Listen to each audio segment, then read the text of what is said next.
Hello po sa inyo mga bossing. Sana po makatulong po yung video ko na to.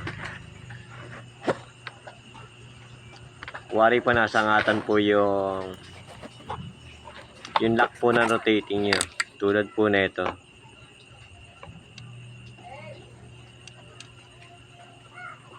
Yan po, meron po sangat po yung lock ng rotating nyo, yung position finger. Luwagay nyo lang po yan.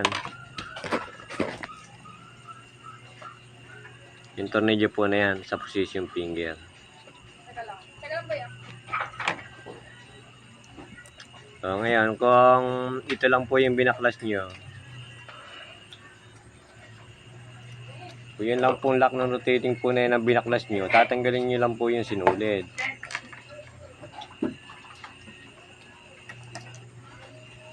Na nakapulupot po riyan. Yan, iaangat nyo lang po yan eh.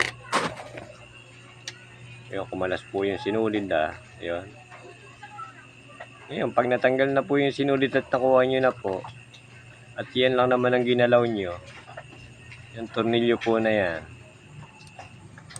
yung tornilyo po dyan, ibalik nyo lang po uli. Pagbabalik nyo po, kailangan po yung tungkil puro sa may lock na yan, kailangan po nakapigil dun sa hukay ng rotating. Pagmasdan nyo pong mabuti, ganyan po, nakalock po siyang ganyan. Ala kayong ibang binaklas kung hindi yan, ibalik nyo lang din po ng ganyan.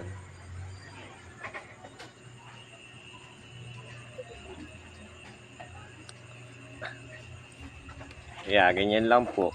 Tatapat nyo lang po yung butas do sa tutornilyuhan.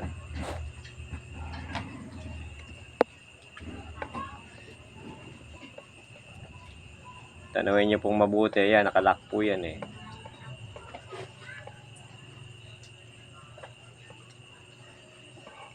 Kita nyo lang po uling ganyan. Kunti lang po. Meron po nagtatanong kung bakit sumasayad po yung gilid ng rotating. Tulad po niyang kinakatukop po na yan. Yan pong gilid na yan. Kabigin nyo lang po ito ng konti para lumayo lang po ng konti. Yan. Kakabigin nyo lang po yan ng konti para hindi sumayad. Kailangan kasi may space yun. Dahil pag sumasayad yun, maglalagot. Tsaka nyo unti-unti higpitan para sigurado kayo bago nyo higpitan ng sagad, lagyan nyo siya ng space na ganon. Tsaka nyo ilock. Kung hindi pa rin kayo masyadong sigurado, dito po sa ibabaw, tanggalin nyo po yung tornilyo ng plate, tsaka nyo dun silipin kung talaga pong may space siya. Kailangan po kahit puga papel, magkaroon po ng space yan para hindi po pagmula ng paglalagot.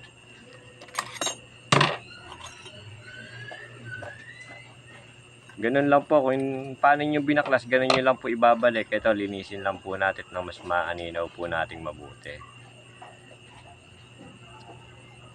Hindi naman po kailangan ay malayong malayo siya, basta po kahit kapapil lang, wag lang maipit po yung sinulid, may space po siya. Ito, pagmasdan nyo pong mabuti rito, yan, ganyan. Yan pong allowance po na yan. Yan po ang importante. Kahit kapraso lang, kahit yung dulo lang po ng tulis ng karayom ang makakaraan.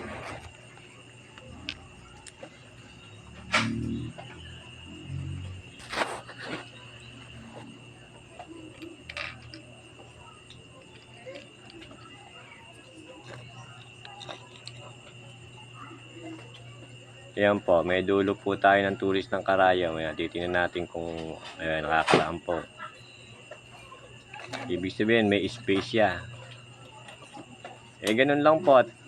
Okay na po yan. Pinaliwanag ko lang po para po mas maintindihan po ng lahat. Hanggang dito na lang po ito at marami pong salamat.